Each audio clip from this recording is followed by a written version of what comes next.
बिस्मिल्लाहिर्रहमानिर्रहीम। अस्सलाम वालेकुम बच्चों। जो आज हम अपने चैप्टर नंबर 2 का लास्ट टॉपिक पढ़ने जा रहे हैं। तो चलते हैं बच्चे स्लाइड्स को लोड होने की तरफ। स्लाइड्स लोड होते तो स्टार्ट करते हैं। जो आज हम टॉपिक पढ़ने जा रहे हैं बच्चे, और वैसे न्यूक्लिक एसिड। न्यूक्लिक एसिड बच्चे दो चीजों का मजमूआ हम कह सकते हैं।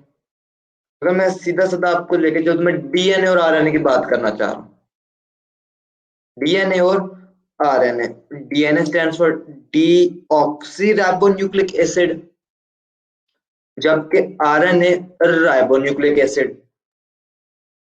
अब जो डीएनए उसकी लोकेशन बच्चे क्या है? न्यूक्लियस है।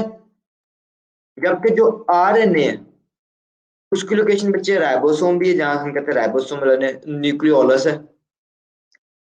और जो डीएनए है उसकी जो राइबोस शुगर है उसमें ऑक्सीजन की कमी है, इसलिए हम उसको डीऑक्सी राइबोन्यूक्लिक एसिड कहते हैं। जबकि आरएनए के राइबोज में 5 कार्बन शुगर है, जिसको हम राइबोज कहते हैं, उसमें ऐसा कोई चक्कर नहीं है, ऐसा कोई सीन नहीं है। उसके अलावा आरएनए और डीएनए में मेजर क्या फर्क है? हम नाइट्रोजनस बेस की बात करेंगे। मैं आपको इंट्रोडक्शन दे रहा हूँ जो हम डिस्कस करेंगे। तो बच्चे चलते हैं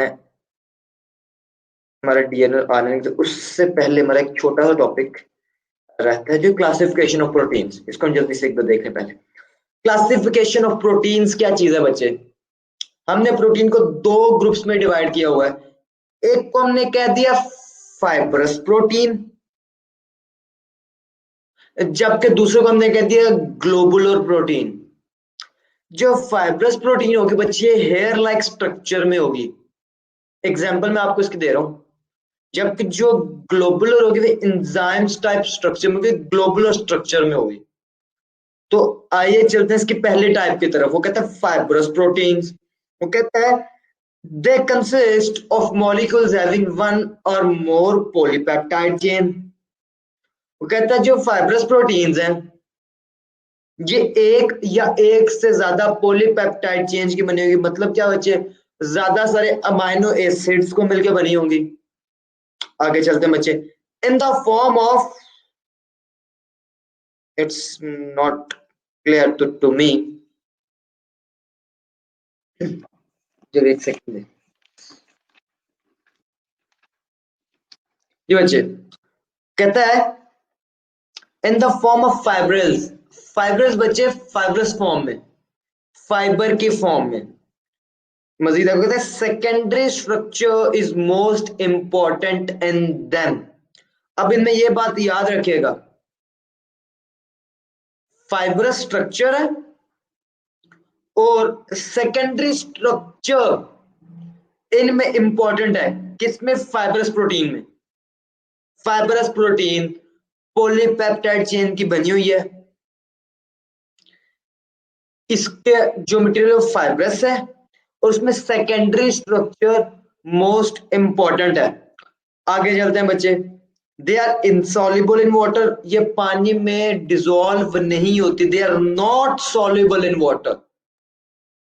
वो पानी में सॉल्युबल नहीं है। Fibrous proteins are not soluble in water. अब इनके प्रॉपर्टीज पढ़ते जाएंगे। क्यों मैं इसलिए आपको इस चीज पे जोर दे रहा हूं, क्योंकि जो ग्लोबुलर प्रोटीन है वो टोटली इसके ऑपोजिट होती जाएंगी।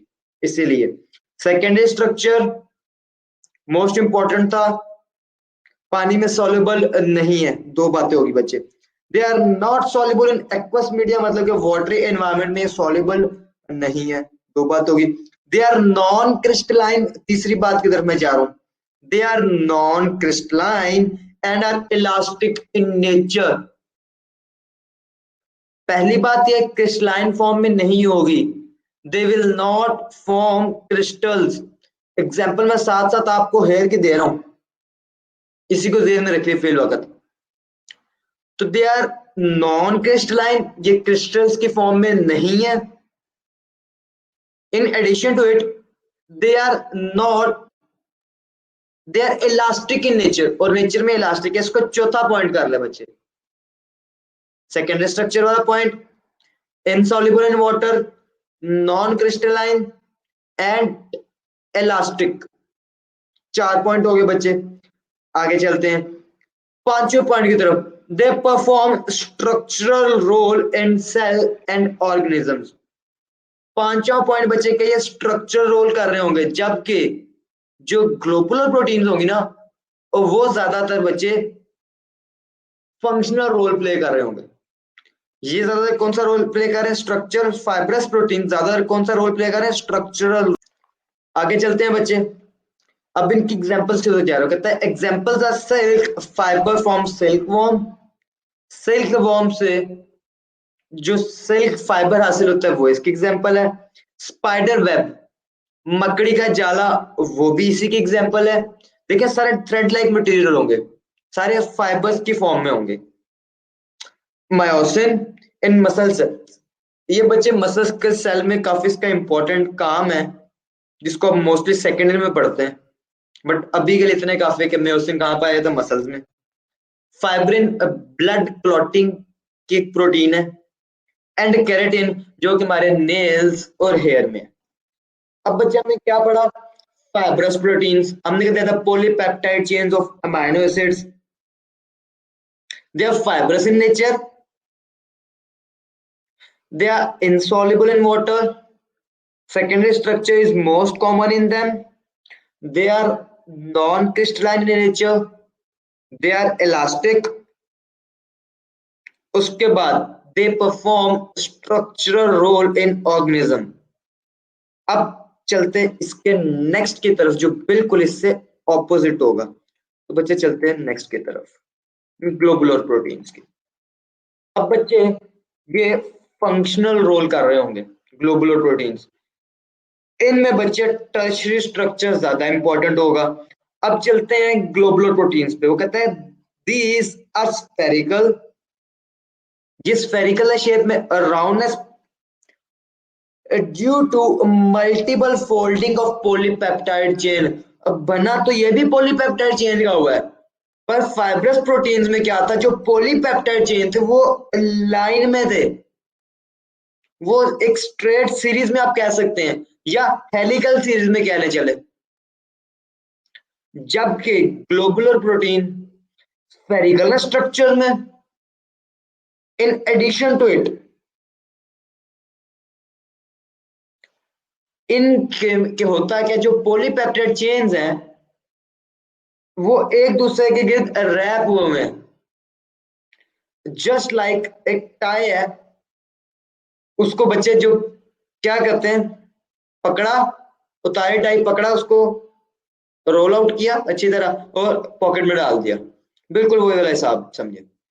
तो कहता है they are spherical due to the multiple foldings of polypeptide chain। polypeptide chain एक दूसरे के गिर्द गिर्द होते हैं, जैसे आपको नीचे डायग्राम में भी ये स्ट्रक्चर दिख रहा होगा। आगे चलते बच्चे, उधर कौन सा स्ट्रक्चर इंपॉर्टेंट था सबसे ज्यादा? सेकेंडरी। इधर जो इंपॉर्टेंट हुआ टर्शरी, हमें बताने लगा यही बात। वो कहता है tertiary structure is most important in them. तो टर्शरी स्ट्रक्चर इंपॉर्टेंट किस में है? ग्लोबुलर प्रोटीन पे। आगे चलते हैं, they were insoluble in water fibrous protein, जबकि ग्लोबुलर प्रोटीन वाटर में सॉल्युबल होंगी। They are soluble in water in aqueous media such as salt solution, solution of acid और बेसिस। तो बात हमें ये पता चलेगी जो भी एक्वस मीडियम है, जो भी वाटरी एनवायरनमेंट है, उसमें ग्लोबुलर प्रोटीन्स डिसॉल्वेबल है, सॉल्युबल है। अगले पॉइंट पे चलते हैं बच्चे, they can be crystallised. Fibrous proteins को हमने कहा था they are non crystalline in nature, जबकि ये क्रिस्टल बना सकते हैं, they are crystalline in nature. आगे चलते बच्चे, they disorganize with physical changes and psychological changes in environment। वो कहता है एनवायरमेंट में फिजिकल चेंज, जैसे एंजाइम्स में आपको एग्जांपल दे रहा हूं बच्चे ग्लोबुलर प्रोटीन्स की। अब एंजाइम्स का मतलब पता है पीएच चेंज हुआ, एंजाइम ने डीनेचर हो जाना है, टेम्परेचर एक हद से चेंज हुआ, एंजाइम ने डीनेचर हो जाना है। तो ये फिजिकल एनवायरनमेंट चेंज होने से डीनेचर हो सकते हैं। एक और हमारे पास एडिशनल पॉइंट आ गया, तो हम कहेंगे कि थोड़ा बहुत मॉडरेट चेंज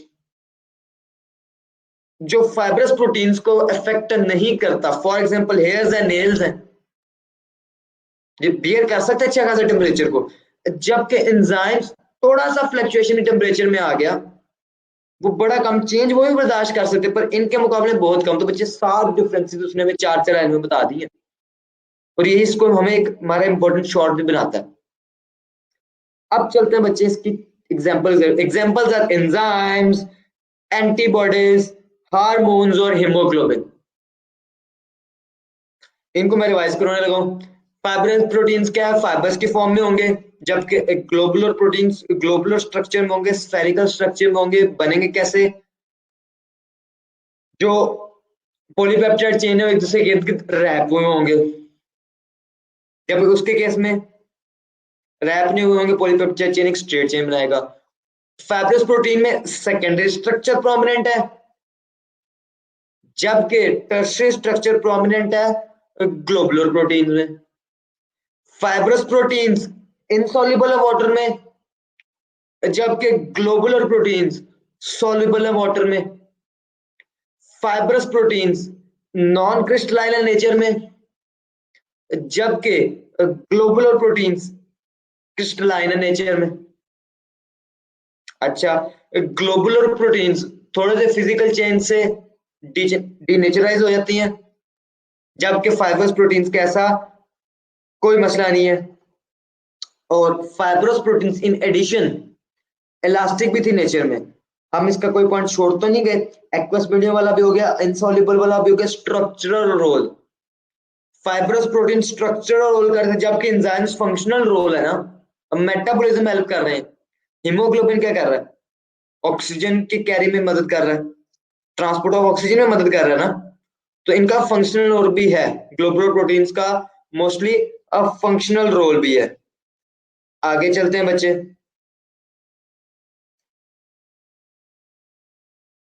अब बच्चे चलते हैं हम अपने न्यूक्लिक एसिड की तरफ। न्यूक्लिक एसिड्स, अब न्यूक्लिक एसिड फाइंड किसने किए थे, तो उसकी तरफ हम बताएंगे कि किसने इसको डिस्कवर किया था, ये है क्या चीज। तो मैंने कहा आरएनए और डीएनए दोनों को हम क्या कहते हैं, न्यूक्लिक एसिड। जितना हमारे सिलेबस में हम उसको इतना डिस्कस करेंगे। बनते कैसे, हमने कहा न्यूक्लियोटाइड और न्यूक्लियोसाइड में मैं आपको फर्क बताऊंगा कि न्यूक्लियोटाइड और न्यूक्लियोसाइड में क्या फर्क है। फिर एक वर्ड है साइटोसोल, मैं आपको बताऊंगा कि साइटोप्लाज्म और साइटोसोल में क्या फर्क है। ठीक है बच्चे, तो स्टार्ट करते हैं अपने इस टॉपिक को।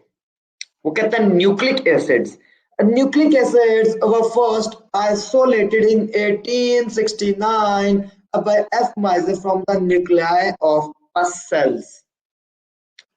वो कहता है कि जो न्यूक्लिक एसिड है, इसका नाम न्यूक्लिक एसिड क्यों डाला, क्योंकि पाए ये न्यूक्लियस से गए थे और ये एसिडिक इन नेचर थे। ये भी आगे हमें चीज एक्सप्लेन कर रहा है। तो कहता है न्यूक्लिक एसिड को एफ माइजर ने 1869 में फर्स्ट टाइम पस सेल्स के न्यूक्लियस से आइसोलेट किया था।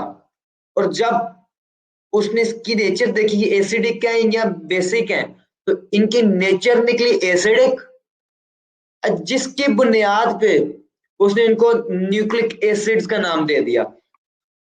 कहता है due to their isolation from nuclei and their acidic nature, क्योंकि न्यूक्लियाई से पाए गए, किसके न्यूक्लियाई से, पस सेल्स के।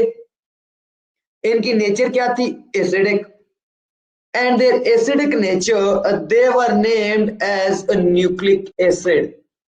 तो हमने इनको नाम क्या दे दिया, न्यूक्लिक एसिड्स का हमने इनको नाम दे दिया। आगे चलते हैं बच्चे, आगे देखते हैं हमें क्या बताता है।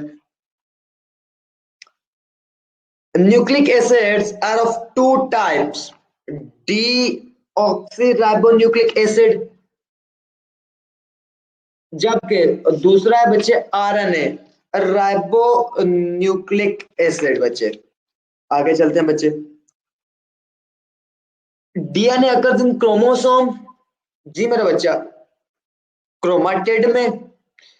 क्रोमाटिन में, क्रोमोसोम में और होमोलोगस क्रोमोसोम, ये चार क्या चीजें बच्चे, मैं बताता हूं आपको। डिवीजन से पहले पहले तक, सेल डिवीजन से पहले पहले तक, प्रोफेज से पहले तक, प्रोफेज तो डिवीजन फेज में आ जाता है ना, तो प्रोफेज से पहले तक इसको जो डीएनए, ये थ्रेड लाइक मटेरियल में न्यूक्लियस में पड़ा होता है, तो हम इसको कहते हैं, ये क्रोमाटिन है। Thread loose like structure, loose thread like structure की फॉर्म में डीएनए पड़ता है न्यूक्लियस में before division of the cell, जिसको हम नाम देते हैं क्रोमाटिन मटेरियल का। जब बारी आती है डिवीजन की, ये क्रोमाटिन मटेरियल कंडेंस होता है और क्रोमाटिड बना देता है। Loose thread like structure division के टाइम पे कंडेंस हुआ, एक स्ट्रक्चर बनाया जिसको हम कहते हैं क्रोमाटिड्स। दो क्रोमाटिड्स आपस में मिले, दो क्रोमाटिड्स के मिलने से उनका एक सेंट्रल पॉइंट बने जिनको हम कहते हैं सेंट्रोमेयर। ये एक पॉइंट ऑफ इंटरसेक्शन, एक टच पॉइंट है between two chromatids of a chromosome. अब इस पे कीलनुमा, एक हुकनुमा स्ट्रक्चर होता है जहां पे आकर स्पिंडल फाइबर ने अटैच होना है ताकि क्रोमोसोम के टुकड़े हो सकें। उसको हम नाम देते बच्चे काइनाइटोकोर का। काइनाइटोकोर और सेंट्रोमेयर में फर्क क्या है? सेंट्रोमेयर वो पॉइंट है जहां दो क्रोमोसोम अटैच हो रहे हैं, जबकि काइनाइटोकोर उसके ऊपर एक हुक है, किसके ऊपर? सेंट्रोमेयर के ऊपर, जिसके साथ स्पिंडल फाइबर्स ने आके अटैच होना है और क्रोमोसोम्स को अलग करना है। एक और चीज से मुझे याद आ गया बच्चे, सेंट्रोसोम और सेंट्रोमेयर में क्या फर्क है? इस टॉपिक में तो डिफरेंसेस ही बड़े आ गए। Cytoplasm, cytosol, nucleoside, nucleotide. तो चलते हैं बच्चे, सेंट्रोमेयर और सेंट्रोसोम में क्या फर्क है? बच्चे सेंट्रोमेयर क्या चीज है? मैंने बताया आपको कि क्रोमाटिड्स का वो सेंट्रल पॉइंट जहां वो मिल रहे हैं आपस में, उनका टचिंग पॉइंट क्या है? सेंट्रोमेयर। जबकि कलेक्टिवली एक से ज्यादा सेंट्रियोल को जो एक ऑर्गेनेल है जो स्पिंडल फाइबर बनाने में काम आता है एनिमल सेल में, जबकि प्लांट सेल में वो नहीं होता। ऐसा ही है। तो बच्चे जो हमारे पास आता है कॉम्बिनेशन या एक से ज्यादा सेंट्रियोल्स मिलके क्या बनाते हैं? सेंट्रोसोम। जबकि सेंट्रोमेयर सेंट्रल पॉइंट है जहां दो क्रोमाटिड बन रही, हो गया इन दोनों का डिफरेंस। होप सो क्लियर है। आगे चलता हूं बच्चे। कहते हैं in the nuclear of the cells in much lesser amount in mitochondria and chloroplast। कहते हैं DNA occurs in chromosome, DNA chromosome में है और माइट्रोकॉन्ड्रिया और क्लोरोप्लास्ट, याद रखिएगा, दो ऐसे ऑर्गेनेल्स हैं जिनके पास अपना डीएनए है। दे आर सेल्फ सफिशिएंट, उनके पास अपना ही डीएनए। क्लोरोप्लास्ट, जिसके आगे तीन टाइप्स हम पढ़ते थे, ल्यूकोप्लास्ट, क्रोमोप्लास्ट, और तीसरी क्लोरोप्लास्ट, ल्यूकोप्लास्ट और क्रोमोप्लास्ट। ये तीन टाइप्स हम इनके पढ़ते थे 9th क्लास में। ठीक है, आगे भी इस क्लास में हम पढ़ेंगे। अब चलते हैं बच्चों, कहते हैं क्लोरोप्लास्ट के पास माइटोकॉन्ड्रिया बस अपना DNA, whereas RNA is present in nucleolus। Nucleolus क्या चीज थी बच्चे? न्यूक्लियोलस का मैं आपको एग्जैक्ट वर्डिंग याद कर रहा हूं आपकी 9th क्लास से। Nucleolus is a dark spot present in the nucleoplasm।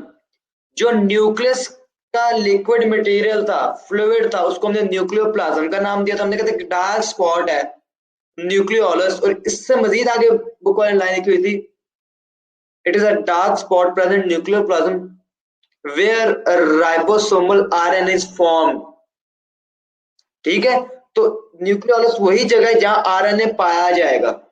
RNA is present in nucleolus and in the ribosomes, ribosome में पाया जाता है और न्यूक्लियोलस में पाया जाता है। इन द साइटोसोल, अब आगे बच्चे साइटोसोल और साइटोप्लाज्म में फर्क बताने का टाइम।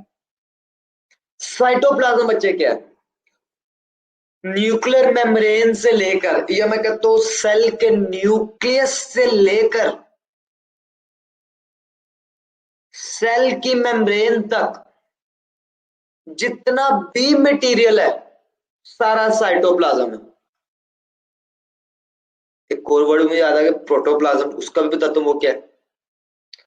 साइटोप्लाज्म बच्चे क्या है, सेल के न्यूक्लियस की वॉल से लेकर, जिसको हम न्यूक्लियर इनवेलप कहते हैं या न्यूक्लियर मेम्ब्रेन कहते हैं, न्यूक्लियर मेम्ब्रेन से लेकर सेल मेम्ब्रेन तक जितना भी मटेरियल है साइटोप्लाज्म के अंदर, सारा क्या कहलाता है, सॉरी सारा क्या कहलाता है, साइटोप्लाज्म। जितना भी मटेरियल आ जाएगा उसमें ऑर्गेनेले भी आ गए, उसमें सॉल्ट्स भी आ गए, उसमें partially dissolve, fully dissolve salts भी आ गए, सारे ऑर्गेनेल्स भी आ गए। अब इस साइटोप्लाज्म से ऑर्गेनेल्स को साइड पे रख दो। साइटोप्लाज्म से क्या करो, ऑर्गेनेल्स को साइड पे कर दो। तो पीछे क्या बचे, सॉल्ट्स और वाटर, ये क्या है, साइटोसोल। साइटोप्लाज्म क्या है, न्यूक्लियस से लेकर सेल मेम्ब्रेन तक जो मटेरियल है सारा साइटोप्लाज्म है। साइटोप्लाज्म में ऑर्गेनेल्स भी हैं, सॉल्ट्स डिसॉल्व में, कुछ पार्शियली कुछ फुली। साइटोप्लाज्म में से ऑर्गेनेल्स को एकदम निगलेक्ट कर दो, इग्नोर कर दो, जो पीछे बाकी सारा मटेरियल बचता है वो है साइटोसोल। ठीक है बच्चे, सोल का मतलब जेल होता है, हम ये भी आगे मजीद पढ़ेंगे। अब प्रोटोप्लाज्म रह गया, वो भी आपको बताता चलो बच्चे। सेल मेम्ब्रेन के अंदर जो कुछ मटेरियल है वो सारे का सारा प्रोटोप्लाज्म है। साइटोप्लाज्म प्रोटोप्लाज्म में क्या फर्क बना, साइटोप्लाज्म कहां से, न्यूक्लियस से लेकर सेल मेम्ब्रेन तक, जबकि प्रोटोप्लाज्म में न्यूक्लियस भी इंक्लूड हो जाएगा। हमने कहा सेल मेम्ब्रेन के अंदर जो मर्जी कुछ है एक सेल के अंदर, वो सारे का सारा उस सेल का प्रोटोप्लाज्म है। तो बड़ा माइनर सा डिफरेंस हो गया साइटोप्लाज्म और प्रोटोप्लाज्म में। न्यूक्लियस को अगर इन्वॉल्व करो तो प्रोटोप्लाज्म, अगर न्यूक्लियस को निकाल दो मतलब कि न्यूक्लियस से लेके सेल मेम्ब्रेन तक जाओगे तो साइटोप्लाज्म। साइटोप्लाज्म और साइटोसोल में क्या फर्क है, साइटोप्लाज्म में सारे ऑर्गेनेल को एक दो साइड पे कर दो, बाकी जो पीछे चीजें बची वो सारी साइटोसोल। तो राइबोसोम्स किधर पाए जाते हैं, साइटोसोल में। राइबोसोम्स, सॉरी, आरएनए किधर पाए जाते हैं बच्चे, राइबोसोम्स में, साइटोसोल में और न्यूक्लियोलस में। अब बच्चे मैं चाहूंगा आप थोड़ा डायग्राम की तरफ देखें। आरएनए सिंगल स्ट्रैंड होता है, जबकि DNA double strand helical structure, spring like structure होता है, जस्ट लाइक लेडर। लेडर को ट्विस्ट कर दे, just like zip of a bag, बिल्कुल वैसा स्ट्रक्चर है। अब बच्चे डीएनए का स्ट्रक्चर बना होता है तीन चीजों का, एक 5 कार्बन शुगर जिसको हम कहते हैं राइबोज, एक बच्चे नाइट्रोजनस बेस, 5 नाइट्रोजनस बेस हम पढ़ेंगे, और एक होता है फॉस्फेट ग्रुप। इन तीन चीजों को मिला के हम क्या कहते हैं बच्चे, न्यूक्लियोटाइड। ज्यादा सारे न्यूक्लियोटाइड मिले क्या बना दिया, डीएनए। डीएनए मिलके क्रोमोसोम। अब चलते हैं बच्चे आगे इसकी तरफ। वो कहते हैं nucleic acids are complex substances. अगर आप पास है आपको तो आप उस पर डायग्राम देख सकते हैं। मैं आपको एक और डायग्राम भी दिखा देता हूँ, नीचे मेरे पास स्लाइड में होगी बिल्कुल। ये बच्चे ये देखिएगा, कहते हैं जो डीएनए या न्यूक्लिक एसिड्स हैं ये बड़े कॉम्प्लेक्स सब्सटेंसेस हैं, तीन चीजों के बने होते हैं। वो तीन चीजें आगे बताते हैं बच्चों, कहते हैं nucleic acid are complex substances, they are polymers of units called nucleotides. वही बात, ढेर सारे न्यूक्लियोटाइड्स मिलके क्या बना देंगे बच्चे, डीएनए। ढेर सारे न्यूक्लियोटाइड्स मिलके क्या बनाएंगे, डीएनए बनाएंगे। कहता है DNA is made up of D oxy ribonucleotides, जबकि आरएनए किसका बना हुआ बच्चे, राइबोन्यूक्लियोटाइड्स का। अब जो डीएनए है ना, उसमें होता क्या है, कि जो डीएनए इसमें राइबोज का एक शुगर उतरा होता है, इस 2 वाले कार्बन से या 3 वाले कार्बन से एक ऑक्सीजन उतरा होता है, और जहां तक मुझे याद पड़े ये कार्बन नंबर 3 बन रहा है, इसका एक ऑक्सीजन उतरा होता है। अब बहरहाल बच्चे आगे चलते हैं, कहता है each nucleotide is made up of 3 सब यूनिट्स। बताने लगा, अब वो बेस की तरफ आने लगा, नाइट्रोजनस बेस की तरफ आने लगा, राइबो शुगर की तरफ आने लगा और फॉस्फेट ग्रुप की तरफ। अब 5 कार्बन मोनोसैक्राइड बच्चे कार्बोहाइड्रेट की एक टाइप है, सबसे पहले वाले कार्बोहाइड्रेट है। अब मोनोसैक्राइड, पेंटोज शुगर, उसके बाद a nitrogenous base and a phosphoric acid, या जिसको हम फॉस्फेट ग्रुप भी कहते होते हैं। इन 3 चीजों को मिलाओ तो क्या बनता है? न्यूक्लियोटाइड। जब आगे में एक्सप्लेन करेगा कि न्यूक्लियोटाइड और न्यूक्लियोसाइड में क्या फर्क है बच्चे। एक न्यूक्लियोटाइड से उसका फॉस्फेट ग्रुप हटा दो, पीछे क्या बचे? नाइट्रोजनस बेस और राइबोस शुगर। तो राइबोस शुगर और नाइट्रोजनस बेस अगर दो अकेले हैं तो इन दोनों को हम क्या कहते हैं? न्यूक्लियोसाइड। जैसे ही इनके साथ आगे फॉस्फेट ग्रुप लग जाएगा, ये क्या बन जाएगी? न्यूक्लियोटाइड। आगे चलते हैं बच्चे, अब हम बेस की टाइप पे चलेंगे। डीएनए में कौन कौन सी नाइट्रोजन बेसिस होती हैं? इनकी 2 टाइप्स होगी, प्यूरिन्स और एक होगी पैरामिडीन्स। अब देखेंगे इन दोनों में क्या फर्क है। फिर हम देखेंगे कि एक बेस का फर्क है यूरासिल का डीएनए में, जबकि थायमिन आरएनए में नहीं पाई जाएगी, यूरासिल डीएनए में नहीं पाई जाएगी। आगे चलते हैं, वो कहता है pentose sugar in ribonucleotide is ribose, while in deoxyribonucleotides is deoxyribose। इसको हमने पेंटोज शुगर को, राइबोज को डीऑक्सी क्यों बोला? क्योंकि डीएनए के केस में इससे एक ऑक्सीजन रिमूव हुआ होता है, तो डी मतलब नहीं, ऑक्सी निकाला हमने ऑक्सीजन से, तो डीऑक्सी। अब चलते हैं, nitrogenous bases are of 2 types. वो कहता है जो नाइट्रोजनस बेसिस है ये 2 टाइप्स की हैं। नाइट्रोजनस बेसिस कितने टाइप्स के? 2 टाइप की। एक है पैरामिडीन्स, दूसरी है प्यूरिन्स। अब इन दोनों में फर्क देखते हैं क्या है। कहते हैं पैरामिडीन्स आर साइटोसिन, जिसको हम एब्रिविएशन सी से रिप्रेजेंट करते हैं, थायमीन एंड यूरासिल।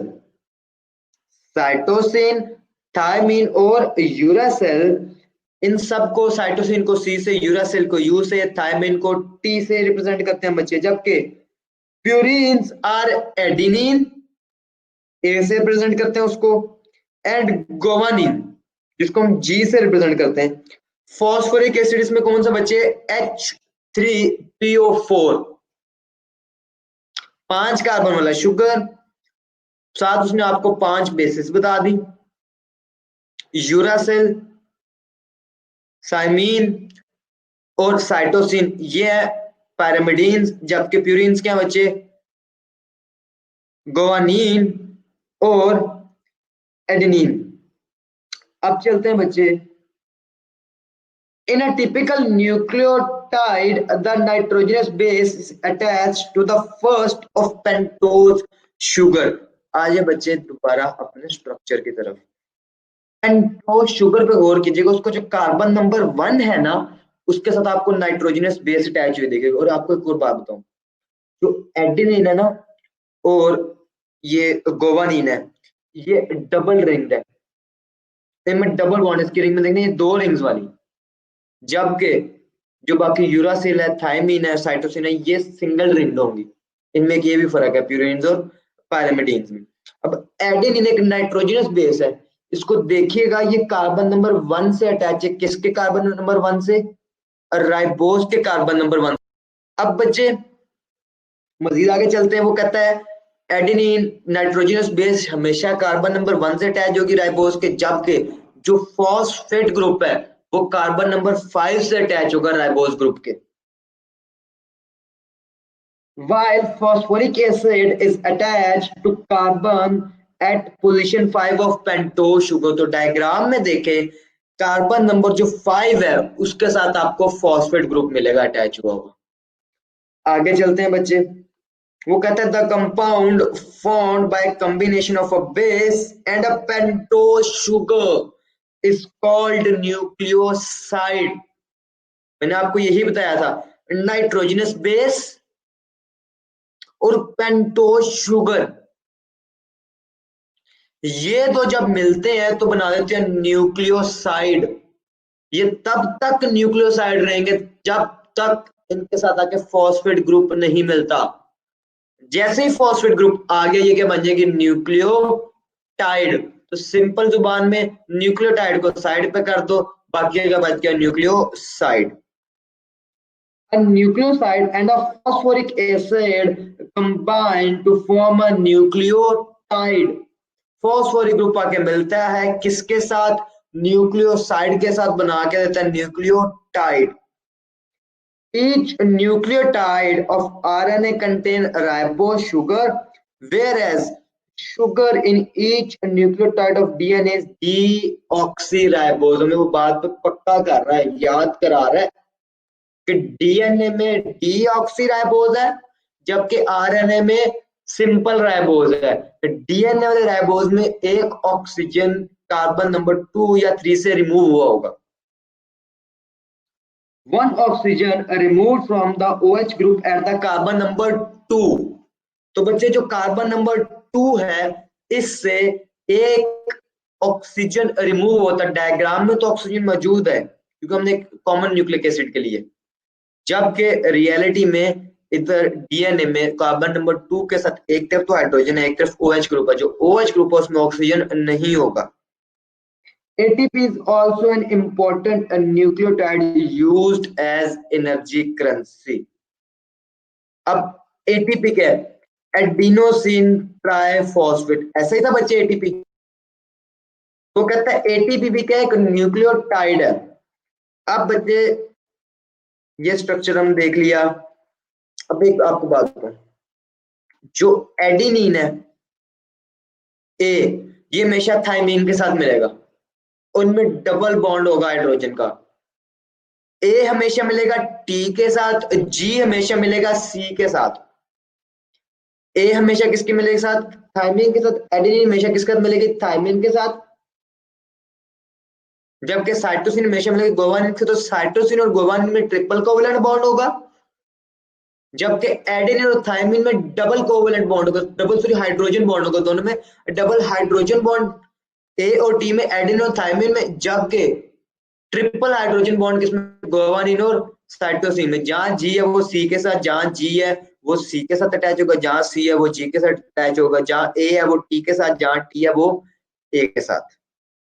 अब बच्चे मैं आपको बताने जा रहा हूं, आरएनए के केस में थायमिन नहीं होती, थायमिन की जगह कौन ले लेता है, यूरासिल। तो आरएनए के केस में ए किससे मिलेगा, यू से। ठीक है बच्चे। तो आरएनए के केस में बच्चे में पता चल गया कि उसमें एडेनिन भी है, गोवानिन भी है, साइटोसिन भी है, पर थायमिन नहीं है। तो बच्चे ये था आज का हमारा टॉपिक, मजीद आगे हमारे सिलेबस में नहीं है। उम्मीद है सारा क्लियर होगा। मैं एक जल्दी से इसको रिवाइज भी करवा देता हूँ। बच्चे आज हमने पढ़ा था न्यूक्लिक एसिड 1869 में पस सेल से इनको आइसोलेट किया गया था इनकी एसिडिक नेचर की वजह से, क्योंकि न्यूक्लियस में पाया गया था इसलिए इनको नाम देते हैं एसिडिक एसिड्स का। इनमें दो चीजें पाई जाती है, आरएनए और डीएनए। डीएनए कहाँ पाया है, राइबोसोम क्रोमोसोम्स में, जबकि आरएनए राइबोसोम्स में, न्यूक्लियोलस में। फिर मैंने आपको फर्क बताया था।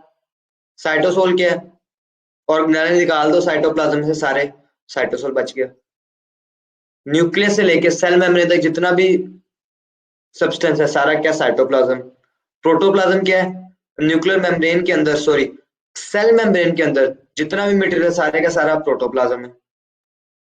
फिर मैंने आपको सेंट्रोमेयर काइनेटोकोर को क्लियर किया और सेंट्रोसोम में फर्क बताया। सेंट्रियोल्स इकट्ठे हैं तो सेंट्रोसोम, जबकि सेंट्रोमेयर वो पॉइंट है जहां पे दो क्रोमेटिड्स ऑफ क्रोमोसोम मिल रहे हैं। काइनेटोकोर और उसके ऊपर हुक लाइक स्ट्रक्चर जहाँ के स्पिंडल फाइबर अटैच होते हैं।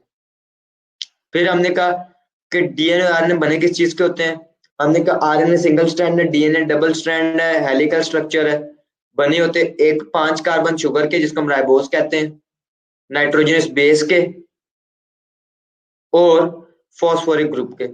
हमने कहा अगर फॉस्फोरिक ग्रुप रिमूव कर दिया तो पीछे जो चीज बचेगी उसका न्यूक्लियोसाइड जो कि राइबोस शुगर और नाइट्रोजनस बेस है।